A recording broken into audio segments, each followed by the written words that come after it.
The FIFA World Cup countdown is officially in full swing, and we are diving deep into the massive headlines hitting the beautiful game right now. First up, the global soccer community is in an absolute uproar over FIFA and their latest ticket release for the upcoming tournament. Fans like Adam Zakar and Aizaz Sheikh are calling out the organization for a lack of transparency and a confusing, multi-stage sales process that leaves early buyers feeling like they have been shortchanged on premium seat access. Looking for a fast-charging, ultra-responsive stylus for your iPad? Meet the 2X Fast Charge Active Stylus Pen, designed for 2018 to 2025 Apple iPads. Take your creativity and productivity to the next level. Click the link in the video description to shop now on Amazon. Tensions are also rising off the pitch as a massive travel advisory has been issued regarding the United States.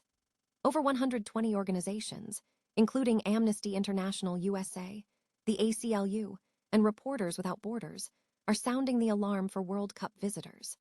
These groups are warning that travelers could face serious risks tied to current immigration policies, law enforcement actions, and potential civil rights concerns while in the country. The backlash against this advisory has been just as intense as the warning itself.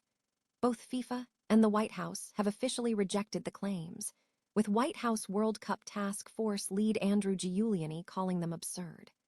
Meanwhile, tourism officials are pushing back hard, arguing that these organizations are prioritizing their own political agendas over the economic livelihoods of service industry workers in host cities.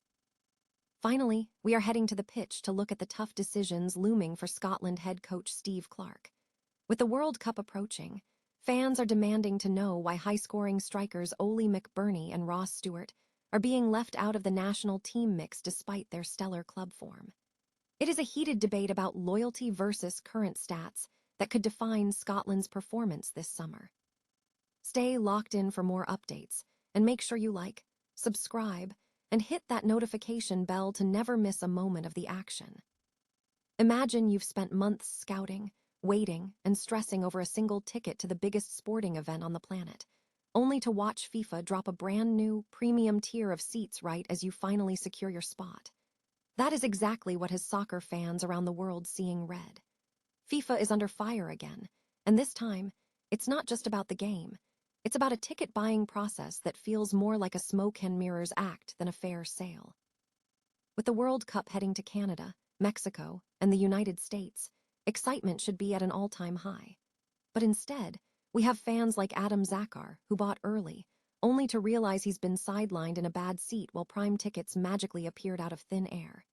He's so frustrated he actually launched the Seat Transparency Project to track how FIFA handles these mysterious inventory shifts. It honestly begs the question, are they just making the rules up as they go along? The numbers are staggering. We are talking about front category seats reaching upwards of $5,600 US for a single match. That's a massive jump from the initial pricing. Meanwhile, fans like Abimbola Oganiemi just wanted a basic, affordable seat. But when those didn't go through, they were left with no choice but to shell out hundreds of dollars more than planned. It feels like FIFA is banking on pure emotional frenzy to empty our wallets, betting that die-hard fans will pay literally anything to be in the stadium. Experts are calling the process convoluted and confusing, and honestly, that's putting it politely. From 6-hour marathons spent refreshing a browser to reports of games being far from sold out, there is a dark cloud hanging over this tournament before a single whistle has even blown. Is this just the cost of modern mega events, or is the barrier to entry becoming so high that it's pushing out the very fans who make the sport what it is? I want to hear from you. Have you tried to snag tickets to the 2026 World Cup, or has the process completely turned you off? Drop your thoughts in the comments below. And if you're tired of the corporate games, hit that subscribe button to keep us honest. At the end of the day, a game played in an empty stadium of millionaires is a far cry from the beautiful game we all grew up loving. Imagine you're booking your flight to the biggest sporting event on the planet, dreaming of the roar of the crowd and the thrill of the World Cup. But now, imagine a travel advisory warning you that your trip might put your personal safety at risk.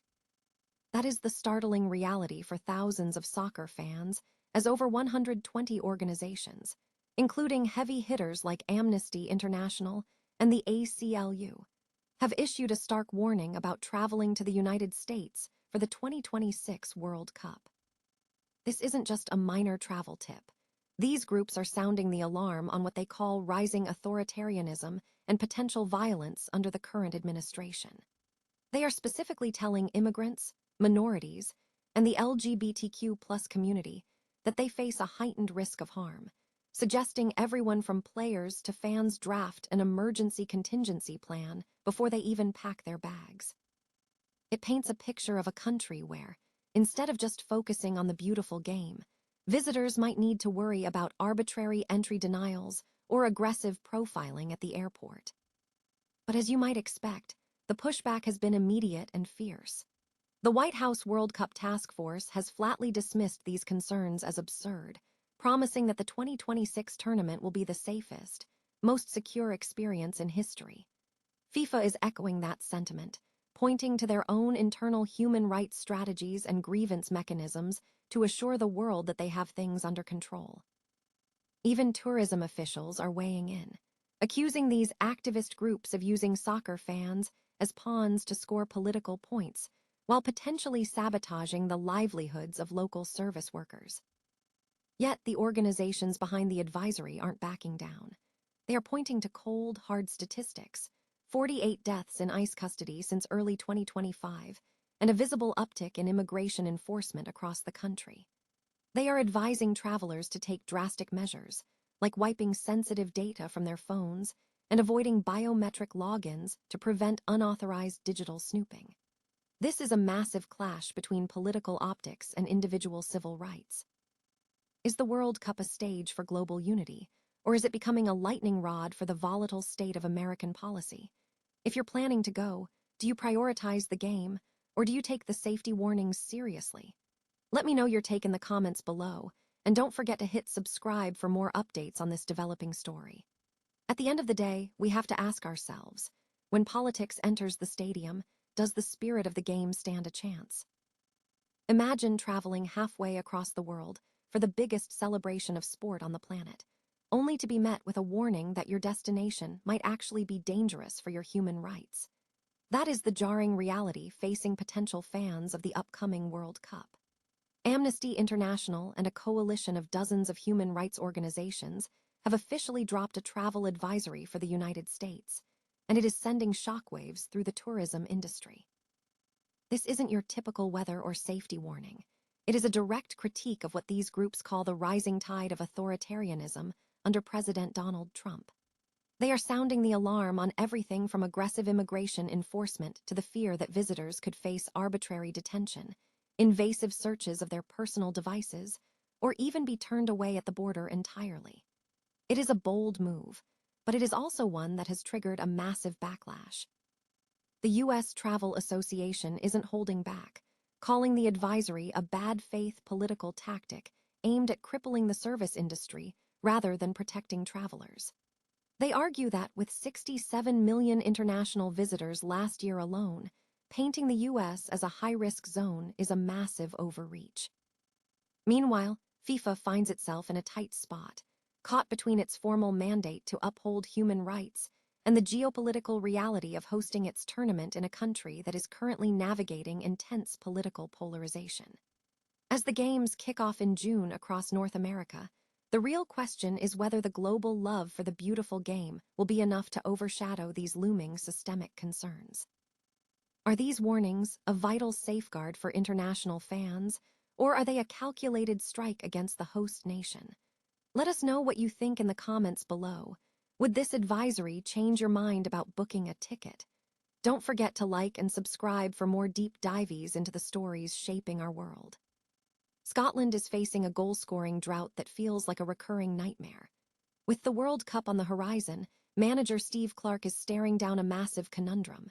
His trusted strikers, Che Adams and Lyndon Dykes, are hard workers, sure, but they simply aren't firing. During the qualifiers, Scotland's goals came from everywhere: Scott McTominay, Kenny McLean, Kieran Tierney, anywhere but the men leading the line. We're talking about just 7 shots on target across 6 games from the primary forwards. That's not a blueprint for tournament success. That's a crisis. So why the hesitancy to shake things up? Clarke is a creature of habit who values loyalty above all else, often leaning on the players who got the team to the big stage. But in football, form is fleeting, and loyalty shouldn't mean ignoring the numbers.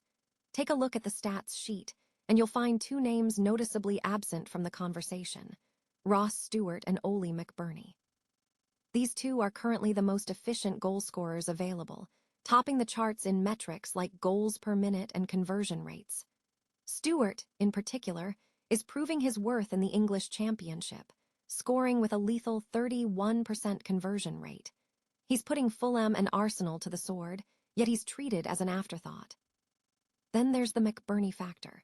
Yes, his past international record is bleak: 16 caps, 0 goals, and some lingering questions about his commitment. But that was 5 years ago. People change, players evolve, and his current form for Hull City, 16 goals and 7 assists, is impossible to ignore. Is it fair to hold a grudge against a player who is clearly in the form of his life? Steve Clarke has a decision to make. Does he stick with the protected species who are underperforming, or does he swallow his pride and bring in the hottest strikers in the country?